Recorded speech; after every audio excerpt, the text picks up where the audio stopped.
index has seen bull markets and bears over the years. Bitcoin saw both a bull and a bear in the same day. The digital currency fell 2% after wild swings on Wednesday. You could tell, just look at the graph. Now, look, the graph is pretty much in a one-way direction. It's up 1,000% this year alone. Nolan Barley joins me now, the Director of Research at CoinDesk. Looking at that graph, what happened this year that Bitcoin?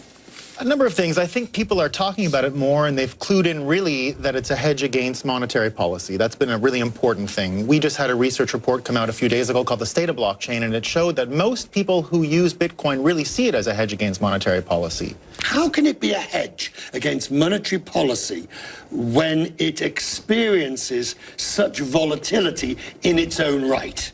Well, it's a hedge because no one controls it, right? You have monetary policy, quantitative easing. We just had a guest on earlier that said $30 billion of quantitative easing in Europe. You've got capital controls over in China, you've got Japan and its addiction to quantitative easing.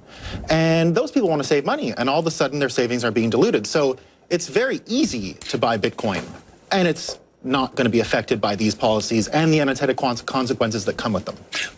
At the moment, what we are seeing in the Bitcoin market, though, is pure speculation, which I define as being an investment purely on the basis that other people will follow in to push the price higher, as opposed to a company which might have better earnings. I wouldn't say that. I would say that, so even take a look at the security model of Bitcoin. It's called anti-fragile. The more it's attacked in a security sense, the stronger it becomes. That's a quality of cryptography. What we're seeing is the same kind of feedback loop with the value of it. The more times it's criticized, the more executive action taken against it, the more people talk about it, the more people criticize it, the more they talk about it, the more they understand. Right, but then but there's nothing underpinning it, that growth, other than what you've just said. People talking about it. I mean, look, I'm not suggesting, you know, if you take the dollar, it's backed by the full faith and predicate of the US. Used to be backed by gold or whatever it might be.